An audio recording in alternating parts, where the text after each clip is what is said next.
Hi y'all, Jeff here with Jeff's Garage Unfiltered. And so welcome back to another video. Now, I thought I'd recap since I'm out of town and I need to, I'm going to continue to have some content. I thought I would quickly do a video regarding the update on some of my fleet. So the last video,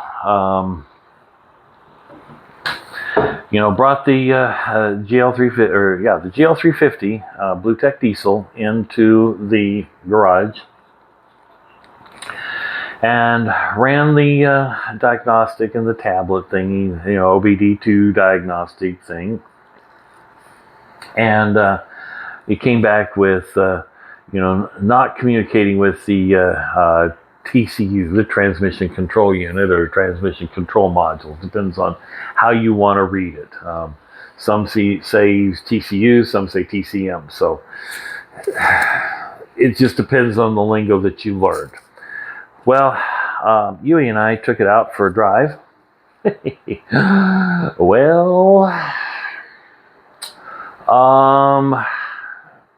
it's not anything related to the transmission. And I'm going to let everyone put a comment down in below. I'm going to pause a little bit before, I'm going to kind of go off a tangent a little bit. But put your comments down below what you think it may be. And some of you who have actually owned these, I've actually watched some videos or I've heard people talk about it. And it really surprises me. But it doesn't surprise me. So, when you're done writing your comments of what it is, again, like I said, it has nothing to do with the transmission control unit. It has nothing to do with the ECU, the engine control unit or engine control module. It has nothing to do with a mass airflow sensor. Nor does it have anything to do with the PCV valve. Well, it could have with the PCV valve that we just replaced. But one of the things it does possibly have to do with, and I'm putting the part right there, which happens to be in the video that when I was putting it all back together, I made a comment that I said I may need to replace this. This is the turbo inlet. Now, that's one thing. But the other is we're getting a little oil in the turbo. Not much, probably just enough to give it a low power or low boost. And it was really strange because when we took it out for the, our joyride, so to speak, we cleared the codes.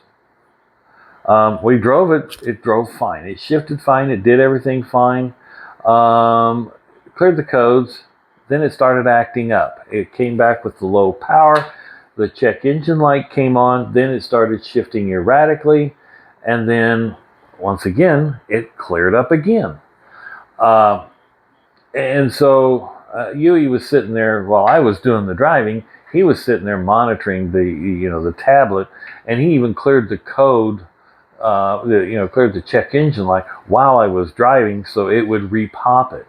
And got online, and sure enough, a lot of those things, people complained a lot about those things. So, what are we going to do? So, I'm out of town this week, so I really haven't, I don't know what parts to order. We're tempted, I'm tempted to take it to Jared at J Ray's and since he's a certified diesel mechanic, see what he thinks. But it could be costly. The repair bills could be costly. Do I have to rebuild the turbo? Don't know.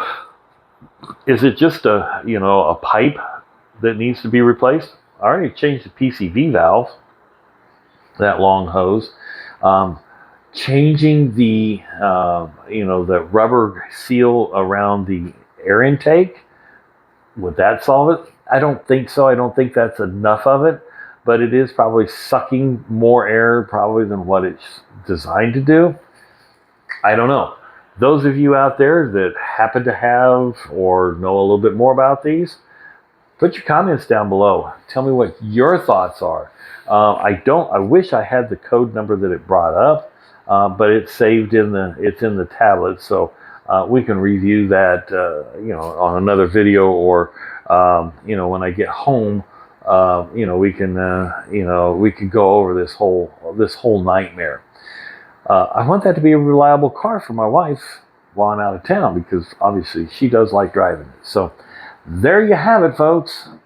The GL350 is, while it's drivable in town, I don't trust it out on the highway, so I don't trust it going down the highway, to the next town for her. Now, moving on to the 560 SEL, which is also was a reliable vehicle until I can't turn the key.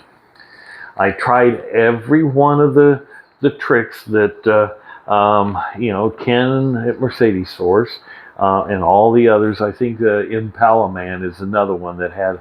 I tried some of his tricks, and none of them worked. Not one of them worked. And so the last thing that I'm going to try, the only thing that I haven't tried that Ken has recommended, is calling up Mercedes with the VIN number. I have to prove that that I own it, so I have to send them a copy of my driver's license and registration, have them cut a key from the VIN number, and hopefully we can stick that in and it will turn. Now, here's the one thing on the last time that I was out there. You put the key in, it's like all the tumblers have expanded away from the key slot. So one of the things I had asked Yui, I said, do you happen to have some ultra fine picks that we could go in there and kind of pull down, put it in, go in the key slot and pull down some of the tumblers, so that when we stick the key in, it kind of goes a clicky, clicky, click, click, and then maybe it will, we can hold the steering wheel just right and turn it, and it'll release. He happens to have some, so that's going to be our next weekend challenge. So if he can remember to bring those, and might do a video of that, seeing if we can make that work. Otherwise, hopefully maybe I'll have a key by then, so I want to drive the car. And while I'm out of town, I happen to be closer to the Arkansas border, or close to Bentonville, Arkansas, and I just happened to check on Sam's website, and I found the battery that I need for $60 less than what Walmart carries it. So I bought it. So I have a battery that I'm taking back with me, once I get the car started and back it out, then I'm going to swap the batteries out, so that, because this one's got the whole cold cranking side of that battery is dead. So it's a bad battery. So more to come on that. But wish us luck on the taking the little picks and trying to pull the tumblers down. Otherwise, we got to take the whole dash out while it's underneath the lift. This car is sitting under the lift with the 350 SL on top of it. So, we open the door and we stand up, we bump our head. So, not a fun place to be, to take parts and pieces off of a car, being under the lift with a car on top of you. Thanks for watching. Have a great day. Be safe out there. Hit subscribe. Put your comments down below. More to come. Have a great day.